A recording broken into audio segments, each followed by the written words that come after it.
Story RH, le podcast RH qui ne vous raconte pas d'histoire. Bienvenue à toutes, bienvenue à tous. History is made of stories.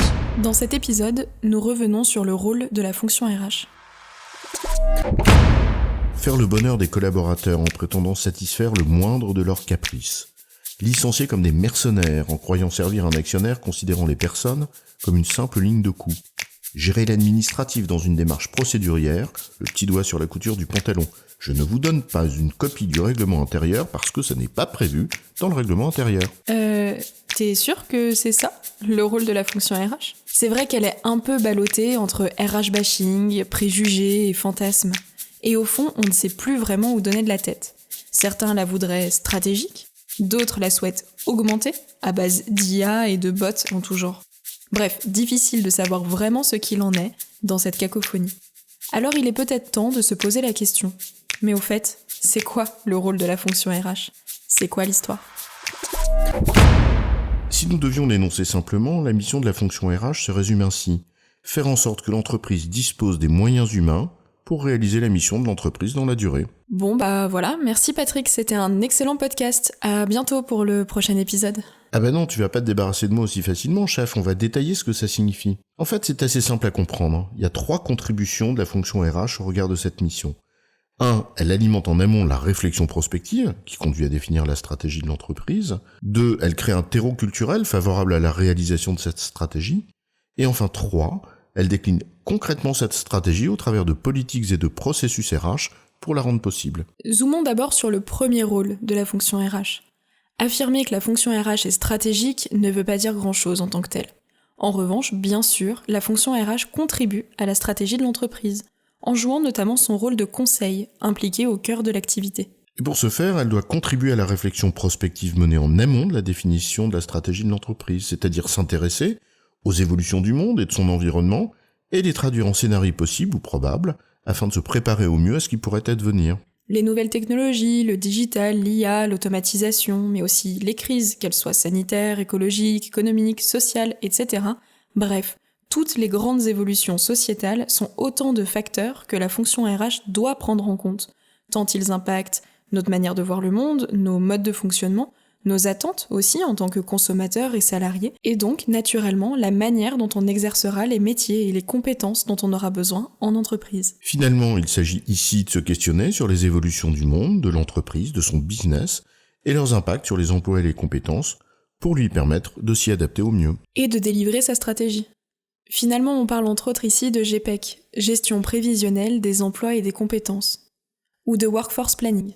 Et cette GPEC va nourrir la mise en œuvre de la stratégie de l'entreprise sur le plan des compétences dont on a besoin dans le temps pour la mener à bien. Encore faut-il que la culture présente dans l'entreprise soit compatible avec l'ambition qu'on se donne.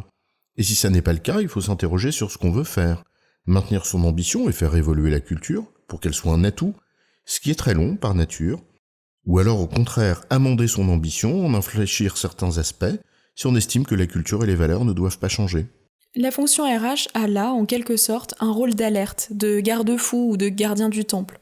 C'est en réalité sa deuxième contribution. S'assurer que le terreau culturel que l'on a favorise l'ambition que l'on se donne. Ou bien, alerter si le gap est trop important. Sachant bien évidemment qu'une culture, ça ne se décrète pas. C'est la résultante de ce que l'on est collectivement, et ça se façonne éventuellement, mais dans un temps long.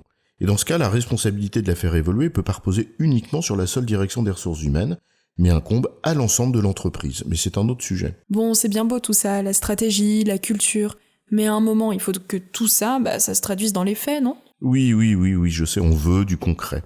Mais on y arrive, c'est la 3e contribution de la fonction RH. Rendre la stratégie possible, concrètement. En d'autres termes, la décliner, la stratégie et l'ambition, au travers de politiques et de processus RH pour la réaliser. Et c'est ce qu'on appelle l'alignement stratégique. Une mise en cohérence verticale entre d'une part la stratégie de l'entreprise et d'autre part les politiques RH pour que ces dernières contribuent concrètement à sa réalisation. Et les processus dont il s'agit, ce sont en fait les grands domaines RH, recrutement, formation, gestion des carrières, etc. Et on peut schématiquement considérer qu'il y en a de 2 sortes.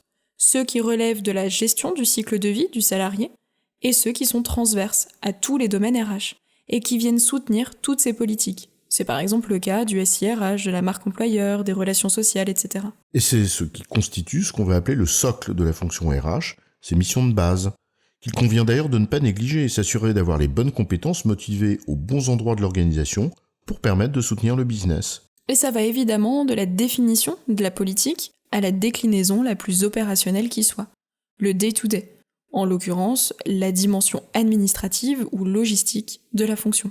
C'est vrai qu'on porte souvent un regard rapide et biaisé sur l'administratif de la fonction RH, préférant se concentrer sur la strate parce que c'est quand même bien plus cool et bien plus noble. Mais cette dimension opérationnelle constitue les fondations de la maison, sans lesquelles tout s'écroule. Essayez de plus livrer des payes justes en temps et en heure et vous verrez si votre fonction RH est toujours aussi stratégique. Non, on plaisante, n'essayez pas. Croyez-nous, c'est pas une bonne idée. Finalement, cette capacité à délivrer un service de qualité en optimisant coûts et délais, c'est un des leviers de légitimité de la fonction RH. Mais c'est un autre sujet. Et tout ça, on a besoin que ce soit cohérent, aligné. Ces trois rôles, la prospective, la culture et les processus, s'auto-alimentent, ils sont interconnectés. En parlant de cohérence, est-ce que tu es bien sûr que nous avons tout abordé dans ce podcast ? Que ces trois rôles décrivent réellement l'ensemble des missions de la fonction RH ? Ah bah c'est vrai qu'il manque certainement quelques buzzwords, transfo par exemple. Ça c'est simple. Bien sûr que la fonction RH doit accompagner la transfo, en créant un terreau culturel favorable, c'était notre deuxième point, et en alignant ses processus avec l'ambition que l'entreprise se donne. C'était le troisième. Mais digital, on n'a pas dit le mot digital. Elle a un rôle à jouer sur le digital, non ? Oui, mais c'est en réalité un enjeu d'ordre culturel, et nous en avons parlé, même si celui-ci il est particulièrement important. En résumé, la fonction RH fait en sorte d'avoir les moyens humains pour réaliser la mission et l'ambition de l'entreprise. Pour ce faire, la fonction RH alimente la stratégie de l'entreprise avec une réflexion prospective en amont de sa définition. 2. S'assure que l'entreprise a un terreau culturel compatible avec l'ambition qu'elle se donne. 3. Met en œuvre et décline la stratégie au travers de processus RH. J'ai bon, chef ? Oui, tu as bon, mais on va pas en faire toute une histoire. Story RH, le podcast RH qui ne vous raconte pas d'histoire. Retrouvez tous les épisodes sur storyrh.fr.